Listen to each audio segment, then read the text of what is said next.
it. Now, if you look at history, I consider myself an educated guy. If someone had said to me a few years ago, Dinesh, how many people were killed in the Salem witch trials? I would say, I'm not sure, but, I read Arthur Miller's The Crucible in college, and it's a big spot on American history. I don't know, hundreds, maybe thousands. Well, how many people were killed in the Inquisition? Well, that was kind of a biggie. The Spanish Inquisition, which was the most notorious, probably killed, I don't know, hundreds of thousands, millions. The truth of it is that if you look at history, and there's now a wide and reliable scholarship on all this, I would recommend Henry Kamen's book on the Inquisition. He's considered the greatest living authority on the subject. He points out that the Spanish Inquisition, over a period of 350 years, killed approximately 2,000 people. I'm not exactly a math major, but by my count, that's about 5 guys a year. Now, that's about as many as Pol Pot killed on a good afternoon. My point is, here you have the Inquisition. Well, what about the Salem witch trials? All you have to do is go to Salem. The witches are really thriving. Most of them are now tourist guides. And if you pick up one of their brochures, you'll see right away the number of people killed in the Salem witch trials was in fact precisely 18.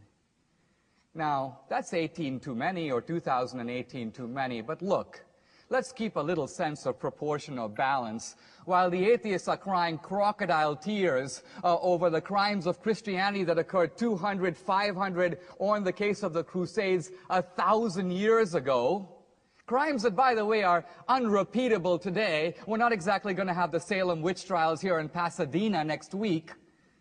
Meanwhile, the atheists completely ignore and duck and try to get out from under the crimes of atheist regimes, which are not ancient. In fact, they have occurred within living memory in the last century. I'm not just talking about Stalin in Russia or Mao in China or the Nazi regime. True, if you bring those three together, those three regimes in the space of a mere 5 decades killed no fewer than 100 million people. In other words, the regimes of atheism have produced a virtual mountain of bodies and an ocean of blood. We're not even talking about Pol Pot's 2 million, or Ceausescu, Kim Jong-il, Fidel Castro, Enver Hoxha, the list goes on. Now, Richard Dawkins in The God Delusion makes an extremely important qualification. He says, well, yes, it is true, but you have to notice that the Christians killed in the name of Christianity. You may have had tyrants who were atheists, but they really didn't kill in the name of atheism. Now, Dawkins is actually an accomplished biologist, but I think that there are some dangers to letting a biologist leave the lab. And why?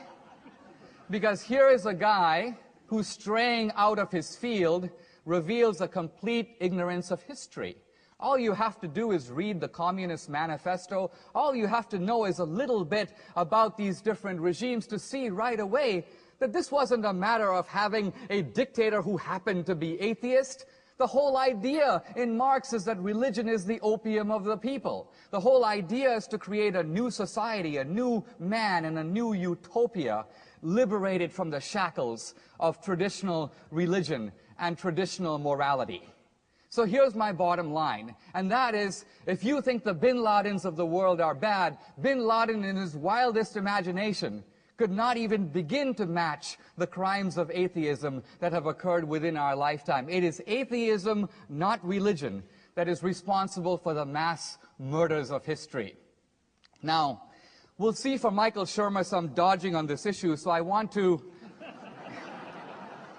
just want to preempt this as I conclude by reading you a line from Daniel Dennett in his book, Breaking the Spell. He says, "It is true that the religious fanatics are rarely inspired or guided by the deepest and best tenets of those religions." Then he says this, "So what? Al-Qaeda and Hamas, terrorism is still Islam's responsibility, and abortion clinic bombing is still Christianity's responsibility." To which I say, amen. In other words, if crimes are committed in the name of an ideology, the people who share that ideology must accept some responsibility for them. But here's my point. Let's be a little even-handed about that. If that is true of religion, it is also true of atheism. The atheists don't get to dodge and say, well, really, but we wouldn't do that. We're such nice people. The atheists don't get to blame the Christians for Torquemada and then get out of the blame for, say, Stalin. We have to use a single standard in this argument. So I think at the end of the day, we will find that there is good and there is evil. It is, of course, in human nature. We're going to see it everywhere. But if you toll up a little bit of a balance sheet, I think you see that our civilization, including the values that those of you who are secular cherish, wouldn't be there if it wasn't for Christianity. In this sense, I think you can say, even if reluctantly, even Michael Shermer, thank God for Christianity. Thank you very much.